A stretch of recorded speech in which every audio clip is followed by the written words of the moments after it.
ponerle dientes a la DIAN. Juan Diego Elvira, Noticias Caracol. Profesor Rodríguez, veamos aquí el paralelo. Los empresarios pagan el ICA, ¿cierto? Así es. Renta también, ¿cierto? También pagan impuestos sobre la renta. El patrimonio ya no. El impuesto Ya a la no. riqueza, ese quedó eliminado en la pasada reforma a tributaria. partir de la reforma tributaria ha quedado... Los hogares, IVA, gasolina, impuesto del carro, SOAT, prepagada, ropa, electrodomésticos. Bueno, se me olvidó aquí el 4 por 1000, ¿cierto? Correcto, También. el gravamen al movimiento financiero. ¿Por qué dice usted que pagan más los empresarios? Bueno, mire, básicamente a los empresarios se les grava sobre sus utilidades. Digamos que si bien es cierto que tienen una serie de exenciones... Sí, eso le iba a decir. Las cargas asociadas también a esa operación son altas. Entonces, básicamente esa relación, la tarifa de impuestos sobre la renta para los empresarios está en un 33%, mientras que para las personas naturales es una tarifa progresiva en función del ingreso que generan. Es cierto también que crear empresa en Colombia es un camello.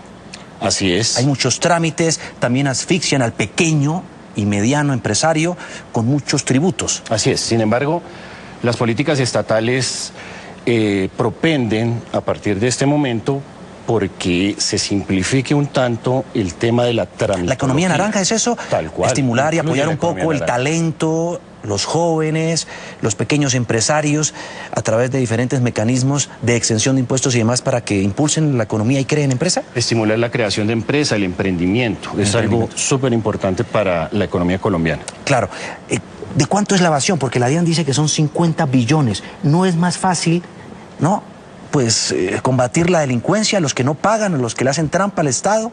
Así es, debería ¿No es más ser fácil un eso? trabajo conjunto, debería ser un trabajo conjunto en disminuir lo que es la evasión de impuestos, pero también en generar un recaudo un poco más efectivo.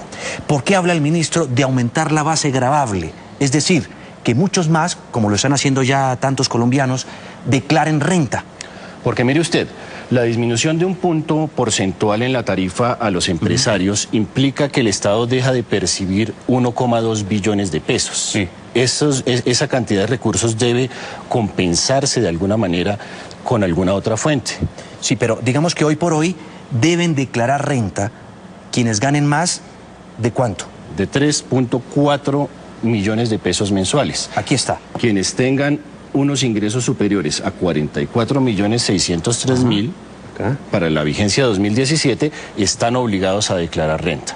Ya, pero la propuesta es disminuir este tope para que muchos más colombianos tengan que declarar y queden en la lupa, que de ahí no se salva nadie, en la lupa de la DIAN. Así es, Juan Diego, pero recuerde usted que no necesariamente declarar implica pagar impuestos.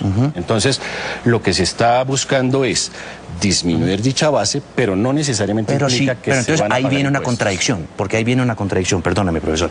Porque si se buscan más recursos, ¿no? Y se busca aumentar la base gravable, no va a ser para no recaudar más impuestos, es porque quieren que más, Inicialmente más lo gente que pague plantea impuestos. usted es que entren en el radar de la DIAN, pero no necesariamente implica eso. Es decir, es cierto que están obligados a declarar quienes tienen más de La propuesta es que superiores a 3.4 declaren millones. quienes ganen más de 1.900.000. 1.9 millones Esa es la de propuesta pesos. que está ahí sobre el papel, Así es. digamos, ¿cierto? Pero claro, son muchísimos más los colombianos que tendrían que, ¿no?, presentarle sus cuentas a la DIAN. ¿Usted cree que eso lo hacen única y exclusivamente para decirnos, ah, bueno, no tienes que pagar? Sin embargo, mire usted que a pesar de que, por ejemplo, quienes tienen ingresos superiores a 3.4 millones están obligados a declarar, solo quienes tienen rentas gravables superiores a 31 millones de pesos pagan impuestos. Es decir, en ese sentido, disminuir dicha base para efectos de la declaración implicaría que efectivamente hay que empezar a pagar impuestos, pero no necesariamente a partir de 1.9 millones de pesos. No, le entiendo, pero es que ese es el cuento que le venden a uno. No todos los que declaran no tienen que pagar impuestos, pero a la hora del té cae uno en la lupa de la DIAN y en fin. Veamos lo que dice, profesor, un televidente que también se vincula a esta hora de la mañana a nuestro tablero. Dice, Joana Pérez, es más fácil un golpe que los colombianos de bien que seguimiento y judicialización a los corruptos deshonestos que se roban billones en el país. Falta ética y buenas prácticas profesionales. Sí, uno dice, si hay tanto en evasión, ¿no? 50 billones y tanto más en corrupción, pues ¿por qué no evitar ese desangre y no meterle la mano en el bolsillo de los colombianos? El desarrollo de una política conjunta, como le comentaba, es súper importante. Es decir, disminuir la cantidad de evasores, pero a su vez también generar una nueva cantidad de recursos que apalanquen el funcionamiento del Estado. La reforma tributaria que recién se estrenó, ¿no? Y que estamos viendo hoy en el bolsillo de los colombianos, le dio más dientes a la DIAN, pero por lo visto la evasión tampoco disminuye.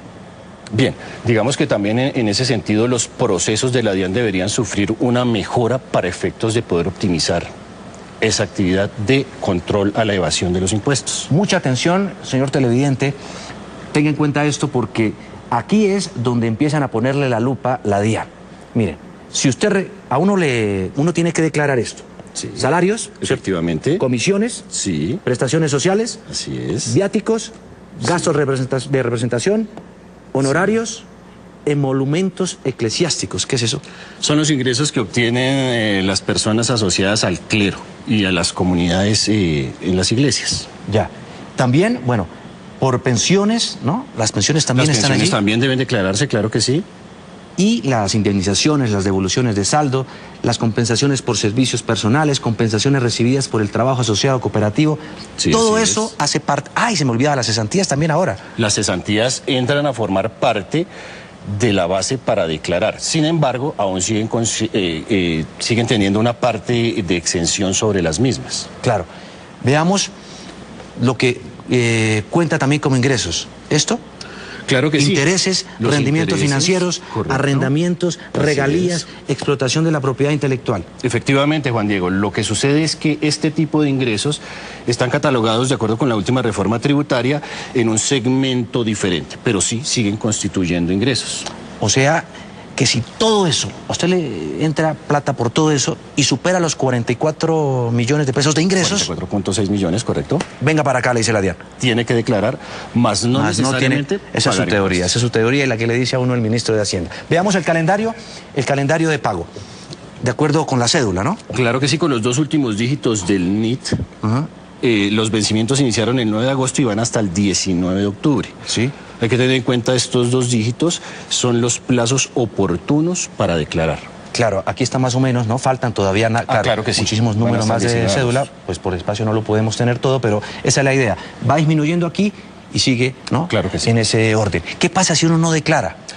Bueno, puede someterse a sanciones por extemporaneidad en su presentación de la declaración de renta. Y también declara quien tenga un patrimonio superior de 143.3 millones de pesos. 143 billones de pesos. Bueno, si tiene un patrimonio superior a eso, también tiene que declarar. Sí. Usted ha hecho declaraciones de personas naturales, de empresas, usted sabe muy bien eso. Claro que sí, a eso me dedico yo.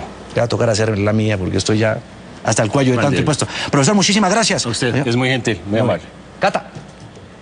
Juan, muchísimas gracias. 7:29 de la mañana, seguimos con más noticias Caracol. Un paro cívico adelantaron los habitantes del municipio de Ituango, en el norte de Antioquia, por los perjuicios que les ha dejado el proyecto hidroeléctrico. Sebastián Palacio nos cuenta qué pasó y cuál es la situación esta mañana.